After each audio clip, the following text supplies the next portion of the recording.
Hello everyone, I am Pawan Raut, third year student of Computer Science and Engineering branch from Sri Sant Gajanan Maharaj College of Engineering, Shegaon. In this video, I am going to talk about the very important part of computer, that is primary storage media, RAM. In this video, we are going to see about RAM, structure of RAM on motherboard, different types of RAM, that is static RAM, dynamic RAM, synchronous dynamic RAM, and the latest DDR RAM and all its types like DDR1, DDR2, DDR3 and DDR4.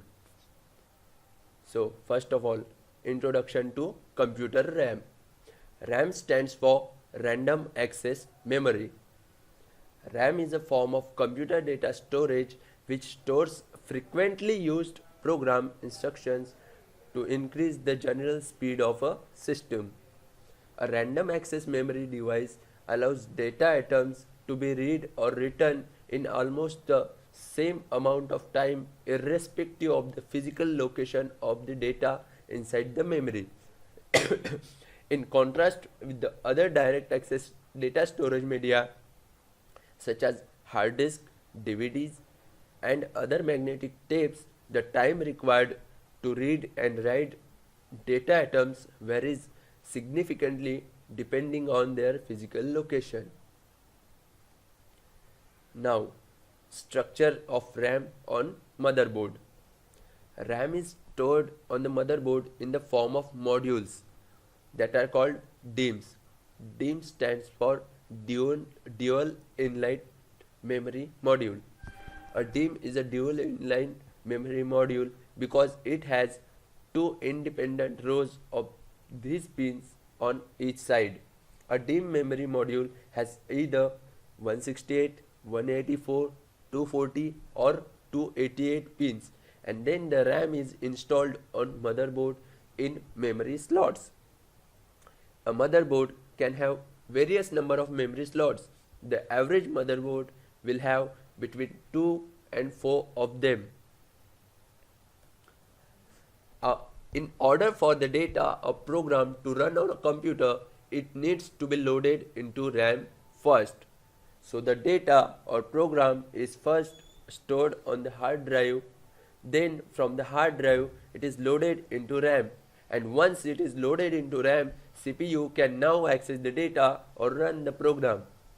Now, a lot of times if memory is low, it might not be able to hold all the data that the CPU needs, and when this happens, some other data has to be kept on the slower hard drive to compensate for the low memory. Here, instead of data going from RAM to CPU, it has to do extra work going back to hard drive. When this happens, it slows down the computer. So to solve this problem, all you need to do is increase the amount of RAM on computer. And by increasing memory, more data can be loaded into the faster RAM without the need of constantly accessing the slower hard drive, and hence the result will be in faster performing computer. Now, the types of RAM. RAM requires constant electrical power to store data, and if the power is turned off, then the data is erased. RAM also comes in different types such as static RAM, dynamic RAM, synchronous dynamic RAM and DDR RAM. So first we will see about static RAM and its properties. As the word indicates, that the memory retains its contents as long as the power remains applied. However, data is lost when the power gets down due to volatile nature. Static RAM chips use transistors and no capacitors. Transistors do not require power to prevent leakage, so static RAM need not have to be refreshed on regular basis. Static RAM uses more chips than dynamic RAM for the same amount of data storage space. Hence, the manufacturing cost is higher. Static RAM is used as cache memory, needs to be very fast and small. Now, about dynamic RAM. A capacitor is used to store electricity to these capacitors. So these capacitors holds the binary information, means the information in the form of zeros and ones. As dynamic RAM has capacitors, they have to be refreshed with electricity constantly because capacitors do not hold charge for very long and they constantly leak, and therefore we have to do refreshing every time. This RAM is called as dynamic because of refreshing. Now, synchronous dynamic RAM. This type of memory is what is used today in RAM DIMMs. Synchronous dynamic RAM also has capacitors like dynamic RAM, but the only difference between synchronous dynamic RAM and dynamic RAM is basically speed. The older dynamic RAM technology operates asynchronously with system clock, which basically means that it runs slower than the system clock because its signals are not coordinated with it. As synchronous dynamic RAM runs in synchronous with the system clock, which is why it is faster than dynamic RAM. Now, the time changes, so does the technology. As technology increased, the processor and bus speed have gotten faster. A new RAM technology was developed to keep up with the faster speed of computer. This technology called as DDR, double data rate RAM. It sends double the amount of data in each cycle compared to non-DDR. Non-DDR or single data rate RAM uses only the rising edge of the clock signal to transfer data, but DDR uses both rising edge as well as falling edge of clock signal to send data, which gives DDR the ability to send twice the amount of data.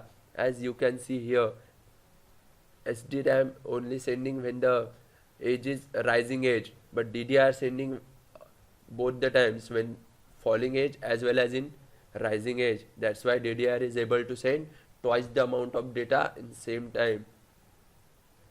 DDR is also labeled differently than non-DDR. Now after this, in this video we will see about naming, how we can identify from the name of given on the RAM and which type of RAM it is. We will see all of that. So DDR RAM may include the clock speed and total bandwidth in its name. Instead of just including clock speed in name, DDR includes bandwidth also. Like DDR uses bandwidth as well as clock speed in its name, but non-DDR only use clock speed. Like example, suppose when you will see on the RAM DDR 333 PC 2700, here is the mean that clock speed of this RAM is 333 and the bandwidth is 2700 and bit data path is 8 bits per second. So as you can see here, PC 2700 1GB DDR 333. So we can identify that this is DDR RAM. Now then comes DDR2. Succeeded DDR is DDR2.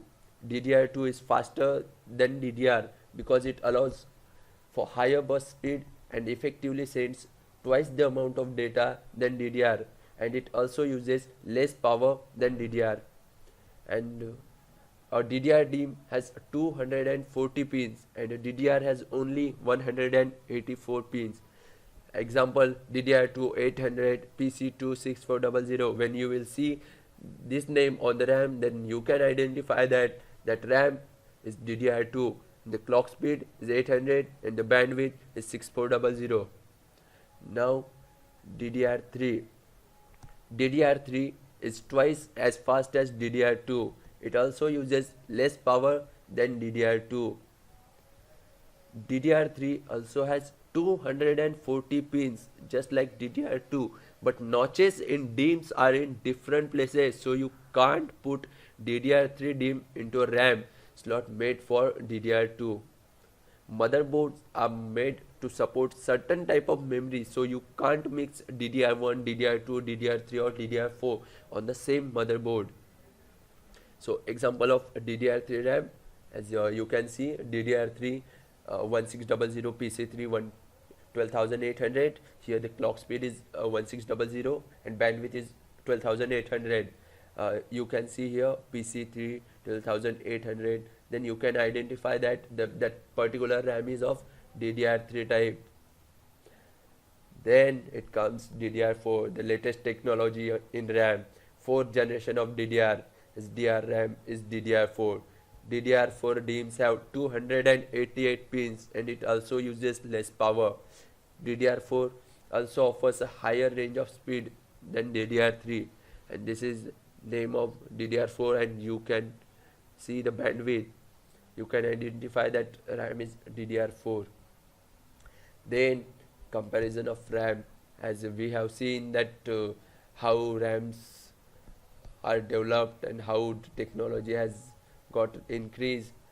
Here we can see SDRAM used to have 3.3 voltage, and now DDR4 RAM is only using voltage of 1.2, and transfer rate is also very high as compared to SDRAM, and this transfer rate has got increased from SDRAM to DDR4, and bus clock speed like 100 to 166 to 1066 to 1600. Now multiple choice questions. An access store from which data can be read and can be written on it. The storage is classified as. So these are the multiple choice questions for you. All you have to do is give the answers in the comment section below. Okay. So thank you so much, and please do like, comment and share. Thank you.